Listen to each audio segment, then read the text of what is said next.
And the fourth house is ruled by Jupiter, ruled by Mercury and the Gemini sign. Now, the fourth house is also a house of intellect. It is a house of home, and Mercury being in a house of intellect, Mercury is also significator for business. So, in case of Pisces ascendant, if Mercury is strong, then the native earn through business, and also through they earn through their home, because the fourth house is the house of home, and they earn through the signification of Mercury, that is through analytical work and through work where calculations are required,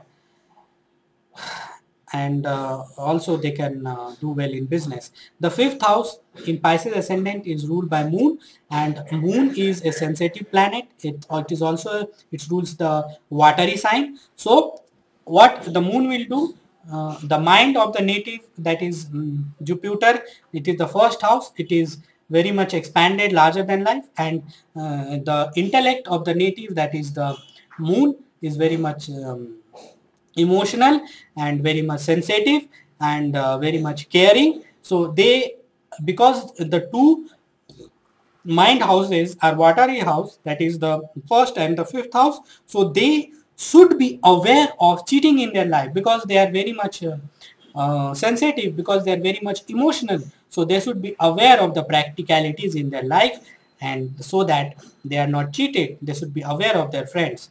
Now the sixth house, that is the house of struggle, the house of stamina, the house of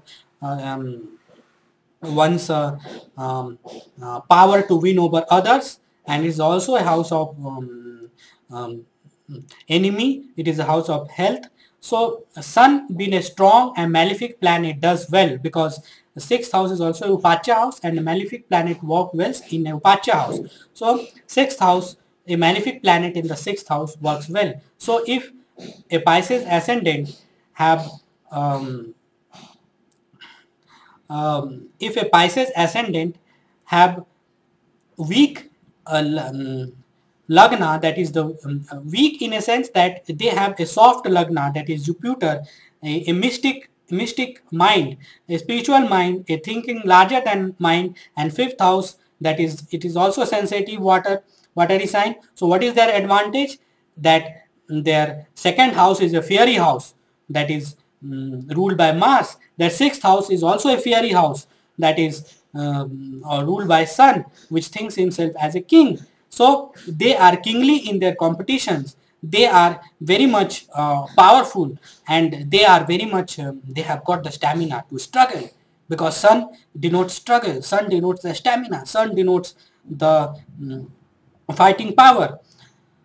So Mars as a malefic planet in the second house, and Sun in the as a malefic planet in the sixth house, it gives the native of Pisces ascendant a fiery and a strong stamina and strong struggle, and a fiery speech, as Mars rules the house of speech.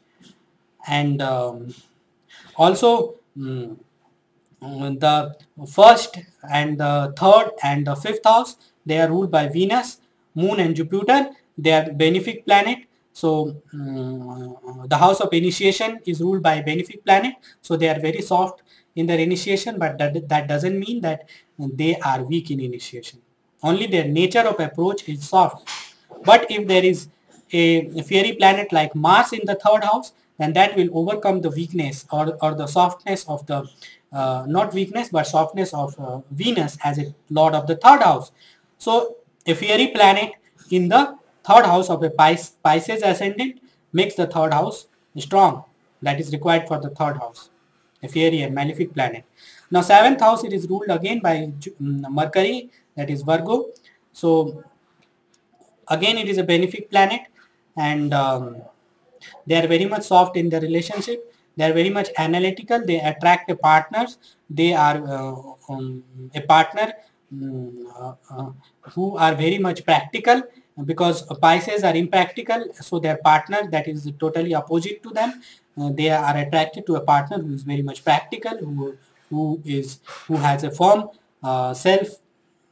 firm eyes on the ground. So a native, Pisces native, compensate their weakness of impracticality by having a partner or a spouse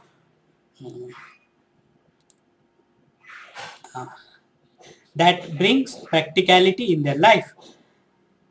And also the spouse is also helped by, because if you just are so much practical and if you don't have faith, then also you do not achieve missions in your life. So that stubbornness and practicality and the down to earth attitude of the Virgo native is neutralized by the firm belief in the universe, by the firm belief in themselves, by the sensitive nature of the Pisces ascendant.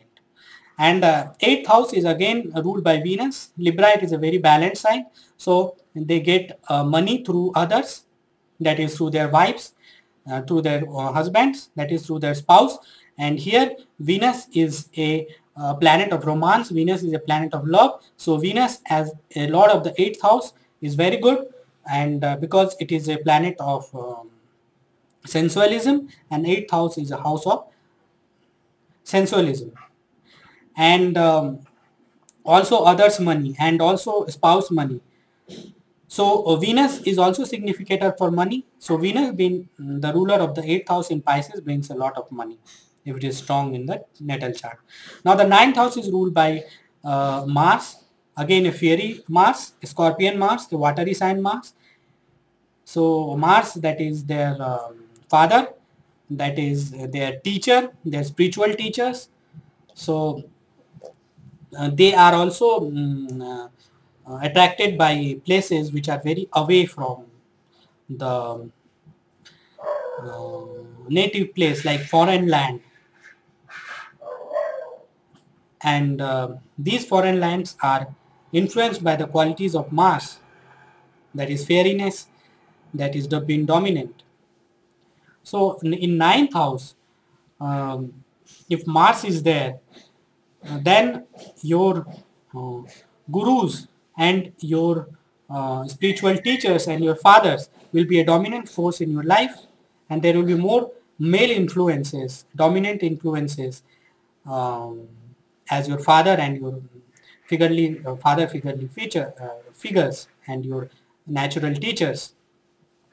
The 10th house is ruled is again ruled by Jupiter. So their profession, their public standing, their status in the society, their career is all very large. I mean, that will depend upon the strength of Jupiter, but the field in which they make their career, their status, um, their public relationship, they are ruled by the areas that are very large, that deals with very people at large, like teaching and like banking and like all those institutions which are social institutions. Like Jupiter is a big planet. It is the largest planet in our solar system. So Jupiter being the uh, big planet and big having a larger than life attitude, so the profession is in those areas which are larger than life and which involves a lot of people. And then 11th house is ruled by Capricorn. Capricorn is a very earthly sign. It is very judicious sign. It is very saving kind of sign, like Taurus and Capricorn are very earthly. And but here the ruler Saturn is also very conservative, very disciplined. So they gain in their life by disciplined effort, by remaining practical and in earthly matters, because their house of gain is ruled by Capricorn and Saturn, and that is they gain through their punctuality, their discipline, their down to earth attitude, their saving natures, because through them only they can gain.